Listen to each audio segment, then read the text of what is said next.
திருடர்கள் ஏமாந்தனர். ஒரு நாள் இரவு தெனாலிராமன் தன் மனைவியுடன் பேசிக் கொண்டிருந்தான். அப்பொழுது அவன் வீட்டின் தோட்டத்திற்குள் 6 திருடர்கள் நுழைந்து பதுங்கியிருந்தனர். அதை தெனாலிராமன் தெரிந்து கொண்டான். அதை தன் மனைவியிடமும் சொல்லாது இவர்களை என்ன செய்வது என்று யோசித்தான். தன் வீட்டைச் சுற்றியிருந்த தோட்டம் அவன் நினைவுக்கு வந்தது. அது கோடை காலம். நீரின்றி தோட்டம் காய்ந்திருந்தது. ராமன் வீட்டு கிணற்றில் நீர் மிக ஆழத்தில் இருந்ததால் நீர் இறைக்க சிரமப்பட்டு நிலத்தை காயவிட்டிருந்தான். இந்த சமயத்தில் திருடர்களை கொண்டு நீர் இறைக்கச் செய்தால் என்ன என்று சிந்தித்தான். பிறகு தன் மனைவியிடம், உனக்கு எத்தனை முறை சொல்லி இருக்கிறேன். இப்பொழுதெல்லாம் நாட்டில் திருட்டு பயம் அதிகமாக இருக்கிறது. அதனால் நம் வீட்டில் உள்ள நகைகளையும் பொருள்களையும் பழைய பெட்டிகளில் போட்டு நம் வீட்டு கிணற்றில் போட்டு வைத்தால் பத்திரமாக இருக்கும். திருடர்களாலும் கண்டுபிடிக்க முடியாது என்று திருடர்களுக்கு கேட்கும்படி உரக்க கூறினான். ராமனின் மனைவிக்கு அவன் கூறியது புரியவில்லை. இருந்தாலும் கணவன் கூறியது போல செய்தாள்.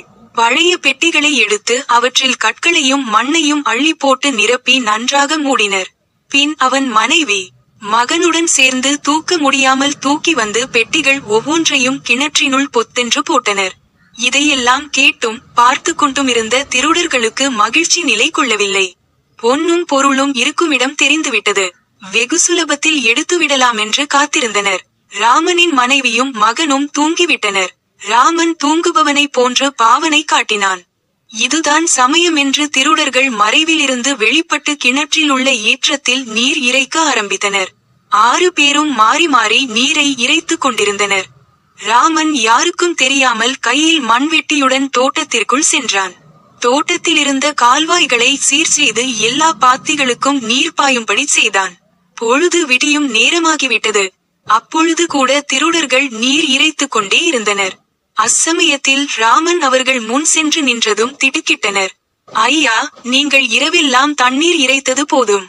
தோட்டத்திற்கு வேண்டிய அளவு தண்ணீர் பாய்ந்துவிட்டது. பொழுது விடிய போகிறது.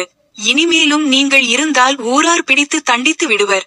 வேண்டுமானால் கிணற்றில் உள்ள பெட்டியில் இருக்கும் கற்களையும் மண்ணையும் வெகுமானமாக எடுத்து போங்கள் என்று கூறி சிரித்தான். இதை கேட்ட திருடர்கள் ராமனின் செயலை கண்டு ஆத்திரமடைந்தாலும் விட்டால் போதும் என்று நினைத்து ஓடி மறைந்தனர்.